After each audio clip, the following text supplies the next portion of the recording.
18-year-old Kelsey Smith went on a run to Target, then vanished without a trace. Kelsey left Target last night around 7 p.m., but never returned home. Kelsey Smith was born on May 3, 1989, in Missouri, and raised in Overland Park, Kansas, alongside her four siblings. Her parents, Missy and Greg, often spoke about how kind and selfless Kelsey was from a very young age. Even as a child, she refused to accept treats unless her siblings received the same. By the summer of 2007, Kelsey had just graduated from high school. She was an active and well-rounded student, taking part in art, choir, theater, and track. But her greatest passion was music, especially marching band, where she played the clarinet. That love for music played a major role in her decision to attend Kansas State University, known for its strong marching band program. As Kelsey grew older, her kindness only deepened. She was the type of person who went out of her way to make others feel seen and cared for. Kelsey couldn't stand to see people hurting, and always tried to bring light into their lives. But tragically, in June of 2007, that light was taken away far too soon on a night that would change everything forever. Just before 7 p.m. on Saturday, June 2nd, Kelsey left her family home and drove a short distance to the local Target. She planned to buy a gift for her boyfriend to celebrate their 6-month anniversary, once again putting thought into making someone else feel special.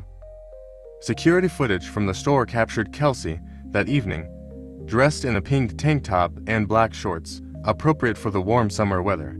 As she walked through the aisles, she could be seen talking on her phone with her mother, Missy. After finding what she needed, Kelsey told her, "I'll see you in a little bit," and headed toward the checkout. Tragically, Missy had no idea those would be the last words she would ever hear from her daughter. Moments later, Kelsey exited the store with her purchases.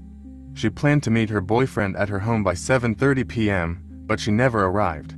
At first, her family wasn't alarmed. It had only been about 20 minutes since Kelsey last spoke with her mother. Time passed and her phone went unanswered. Concern quickly turned into panic. Nearly an hour had gone by, and Kelsey was still missing. The drive from Target to her home took just 8 minutes. So, where was Kelsey? Kelsey's father, Greg, worked in law enforcement and immediately began making calls to multiple police agencies to start an investigation. 30 minutes and she's late. I was calling different police departments around the area saying, "Hey, has there been any accidents?" That wasn't calling to report her missing. That was me being a cop is what that was. He also contacted nearby hospitals, hoping to find any trace of his daughter, but there were no leads. A search was launched, and within hours, Kelsey's 1990 Ford Crown Victoria was discovered parked across the street from the Target. That was a bad signal to me, that the car was in a different place. Inside the vehicle were her purse and the items she had just purchased, but Kelsey was nowhere to be found. As we were watching the police bag Kelsey's car, your stomach is in your throat. We found the wrapping paper and the present that she had purchased. Kind of one of those moments where you look at each other and go, this might not be good. By midnight, with no sign of Kelsey, it became clear that something was seriously wrong. Her family sprang into action immediately. By the next morning, they had distributed hundreds of missing person flyers across town, arranged interviews with local news outlets, and did everything possible to spread the word that Kelsey was missing. Authorities in Overland Park are looking for a missing 18-year-old girl, Kelsey Smith. Kelsey left Target last night around 7 p.m., but never returned home. There's no concrete evidence that a crime's been committed. She's just missing. Keep her in your prayers. Kelsey, if you're out there watching us, we're coming. We're not going to stop until you're home. By Monday, the case had become the top headline, and hundreds of volunteers joined the search for the missing 18-year-old. At the same time, investigators began working around the clock. Forensic teams carefully examined Kelsey's car, dusting it for fingerprints, while police pushed her phone company to release location data that could show where her phone had last pinged. Unfortunately, it would take for long days before that information was handed over. A specialized team of detectives also focused on reviewing surveillance footage from Target, analyzing Kelsey's final known movements inside the store. They replayed the footage frame by frame, again and again, searching for anything that might have been overlooked. Eventually, their persistence paid off. What had first appeared to be a routine, uneventful shopping trip began to reveal something far more disturbing.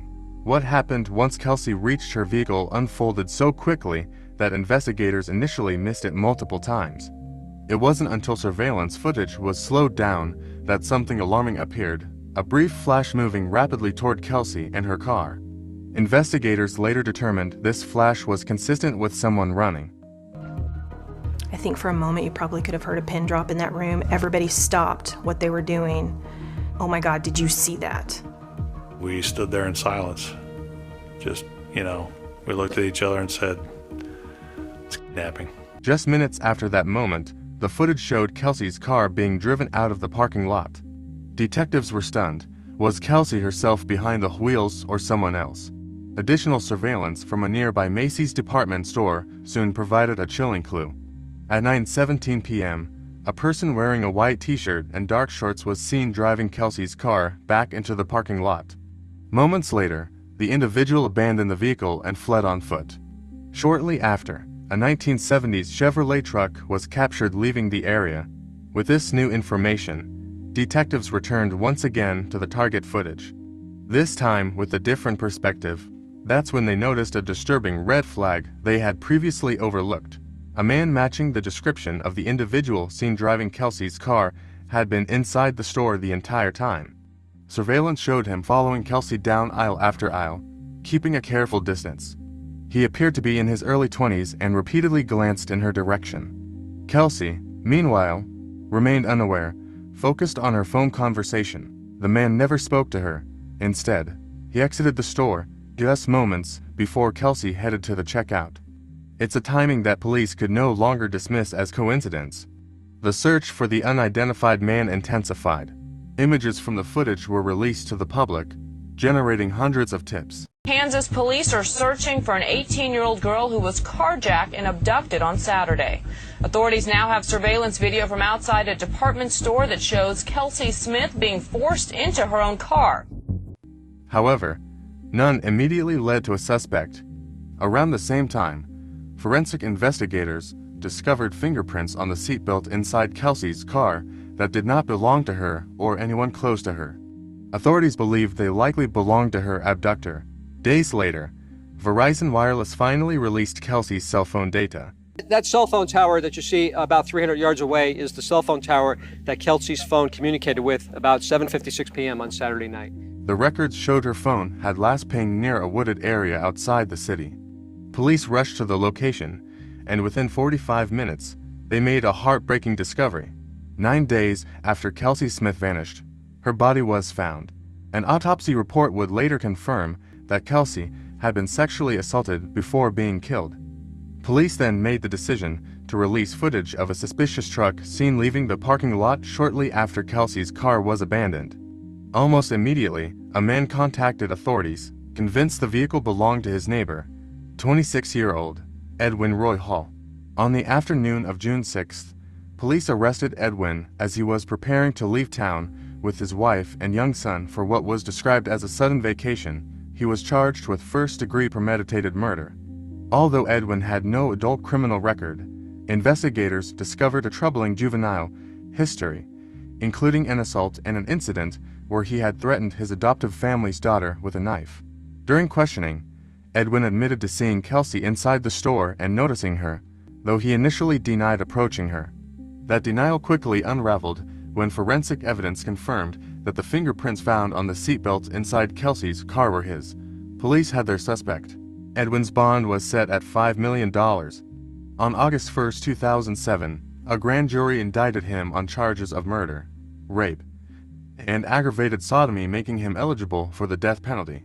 Nearly a year later, on July 23, 2008, Edwin accepted a plea deal, pleading guilty to all charges in exchange for life in prison and avoiding execution. We've asked Edwin Hall about other murders in the Midwest that he might be responsible for. And his reply was, no, I'm not responsible for any. This is my first time of killing someone. My police instinct tells me it's a lie.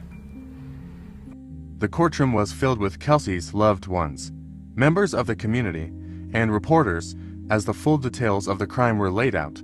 The court heard how Edwin had followed Kelsey inside the store, waited for her to leave, retrieved a weapon from his truck, and ambushed her at her car. He then drove her to a wooded area in Missouri, where her life was taken. On September 16, 2008, Edwin Roy Hall was sentenced to life in prison without the possibility of parole. Before being led away in chains, he apologized to Kelsey's family. At Kelsey's funeral, her family shared that she would not want people to be overwhelmed with sadness. Instead, they chose to celebrate her life, playing her favorite music and asking attendees to wear her favorite color. The Smith family chose not to view her body, choosing instead to remember Kelsey exactly as she was in life. There is no doubt that Kelsey Smith was a remarkable young woman. The day she was taken, the world lost a light, but her kindness, creativity, and compassion live on in the many lives she touched.